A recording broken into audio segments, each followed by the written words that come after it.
Hey, hey, what's happening? How you guys doing today? It's Friday, as you guys know, so that means that it is Share the Joy time. So last week we talked all about the scientific side of this whole gut-brain connection thing, right? So this week I'm actually not home, as you can see. I'm in a wonderful location with a good friend of mine, and we're hanging out for kind of like a celebration of our birthdays.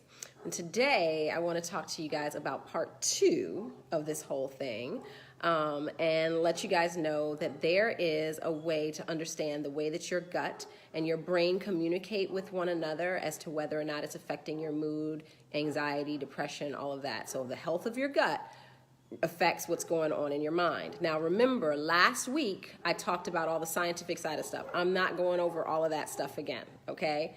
This week I'm going to go over some of the things that you can do to help it, all right? So this is more about the solution and not necessarily the problem.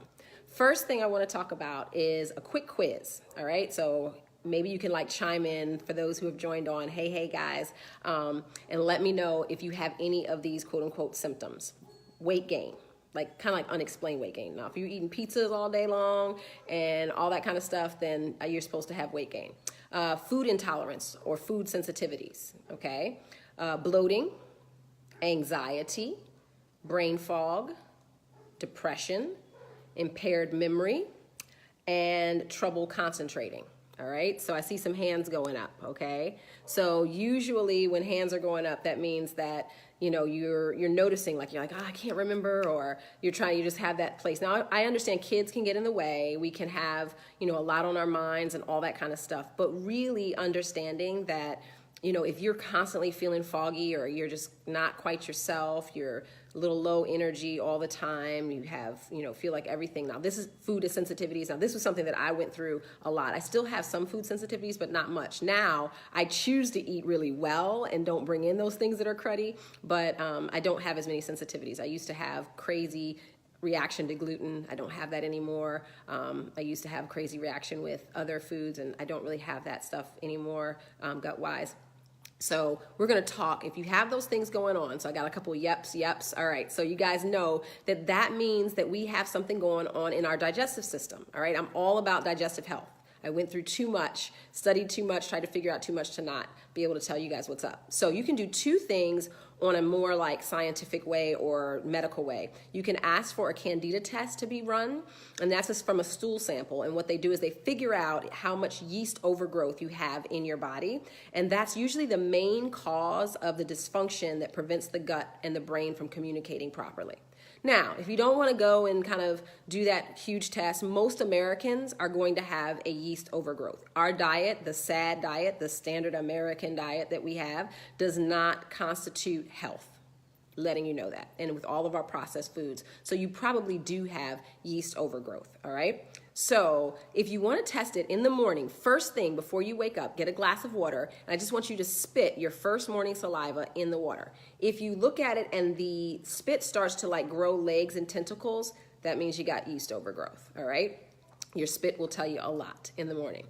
All right, that's one. The next one is an organic acid test, and this tests for markers of neurotransmitters. So are you deficient in the markers of serotonin, dopamine, and norepinephrine? All right, so those are three of the main neurotransmitters in our body. So those are the three things that will, when we're saying, oh, I feel sad or anxious or depressed or whatever, those are things that can cause a problem. All right, so hey Donna, good to see you, baby.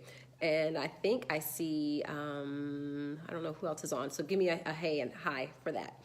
All right, so just so you know, those are the three things there. So we took the quiz, now we kind of know some ways in which to figure out medically if we've got stuff going on.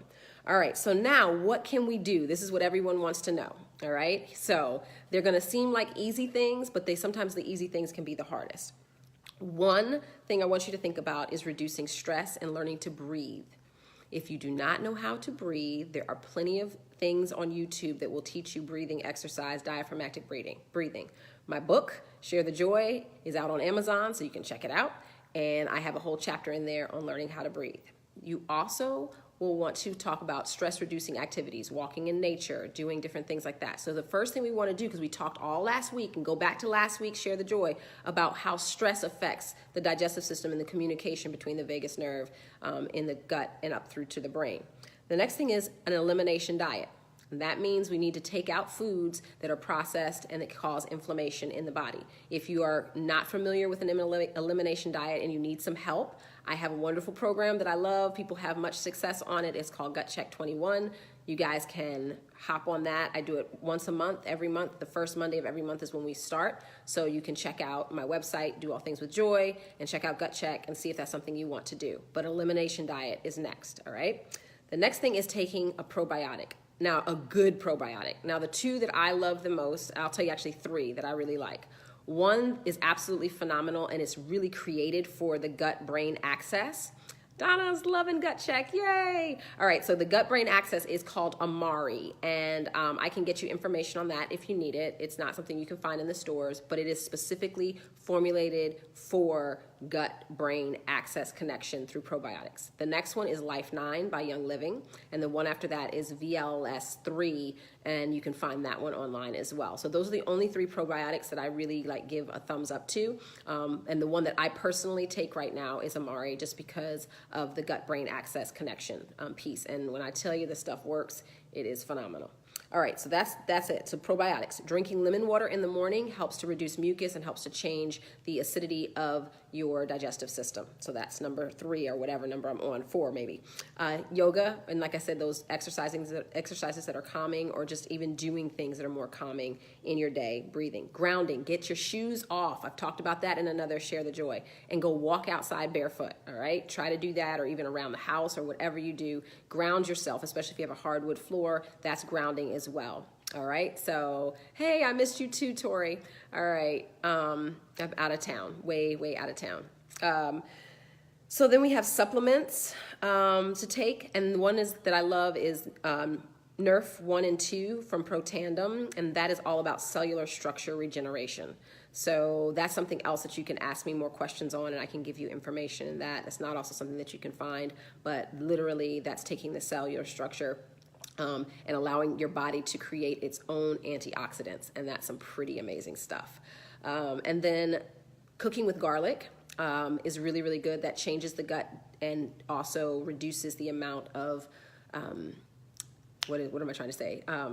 I got sidetracked. The yeast in the body. That's the word I'm looking for. All right, there's a little brain fog. I guess I need to eat a little more garlic in my life. And then the next one is gut-friendly foods. That's through the elimination diet, making sure you're staying there. And then also the last one is intermittent fasting. And I really, really, really love intermittent fasting. I used to eat like on this schedule of every, like 4 hours or 3 hours because I was doing bodybuilding, but I have now switched to more of a system of eating where I kind of stop eating about 8 o'clock at night, 9 o'clock sometimes, but I don't eat again until about 11 o'clock in the afternoon. And that to me has been where the fasting weight, like my body burns fat instead, my digestive system gets a rest. It's just enjoyable to me. I do still drink water and tea and lemon water and stuff in the morning, but as far as like putting actual food into my body, it's not until later, so I have a shorter period of time in which I eat. So I hope those things help you. If you have any questions whatsoever, hey Uncle Rufus, good to see you. If you have any questions whatsoever, please let me know. Share this out with people. Share the 2 parts out. Like the first one is the one that I talked about, the science behind it all, and this second one is about what you can do to help. And if you need help in any way, grab the book, Share the Joy, 52 Weeks to Abundant Health on Amazon. You can become part of Gut Check 21 if you would like to as well. I'd love to have you. I think that there are people that would attest to it being a really helpful way of learning how to eliminate foods in the body that are not what you need, and it'll help you optimize your health and your gut-brain connection, and then also making sure that you're taking care of yourself in other ways through your health and wellness. So if you guys need any assistance, reach out to me. That's what I'm here for. Share this with someone, because even if you don't need it, somebody else might. And it's just as easy to hit the share button and write a little comment that says, hey, I listened to this and it was really helpful today, because everyone, not everyone, but the good majority of the population, especially of the United States of America, is dealing with brain fog and dealing with a gut-brain axis miscommunication. So, all right, I'll talk to you. Hold on, sister. So is breakfast not the most important meal of the day? No, Tori, it actually isn't. That's a huge misconception. I mean, here's the deal, though.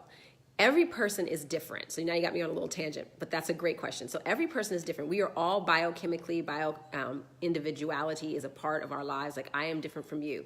Now I have a workout partner back in South Carolina who she needs to eat in the morning. She doesn't do very well if she doesn't function without breakfast. So for her body and her glycemic index and what she needs to get through, then that's best for her. Still, she needs to eat healthy foods, maybe like healthy fats and proteins instead of going into the sugary carbs first thing in the morning. But that's what she needs. But for me, I don't really need anything. And I switched and I feel much better and lighter and more clarity. My gut is healthier. My stool is different. And so those things are how I know the health of my body is for me to wait until a little bit later. And so as humans, when we were designed by God, we didn't have grocery stores. We didn't have food at our fingertips the way that we do now. So sometimes we would fast for longer periods of time because we didn't come across berries or a woolly mammoth or something that we had to kill in order to eat. So our bodies were designed for feast and famine, and that was the way in which we stayed healthy. So you can kind of do some research, but that's a little quick snippet as to why I would tell you that you don't have to have breakfast first thing in the morning, especially if your body, if it's not calling for you to eat. You eat when you're hungry, and make sure that what you are eating is gut healthy foods and foods that are feeding the microbiome in a very significant way where that good bacteria is populating and it's helping to produce melatonin and dopamine and serotonin and norepinephrine. So those are some things that you guys should know about your body, what it can do. Like I said, Share the Joy is a snippet. If you need help, I'm always here as a coach. But if you don't have any other questions, I'm going to go back to having some fun on my little vacation with my friends. But you know I love you guys, and that's why I come to you every week. So peace and blessings, Tori. I'm glad that answered your question with your gotcha, and I hope to see you guys next week. And when you get a chance, head out to Amazon and pick up Share the Joy, 52 Weeks to Abundant Health, because it's out now, and I'm so excited. All right, peace and blessings. Bye-bye.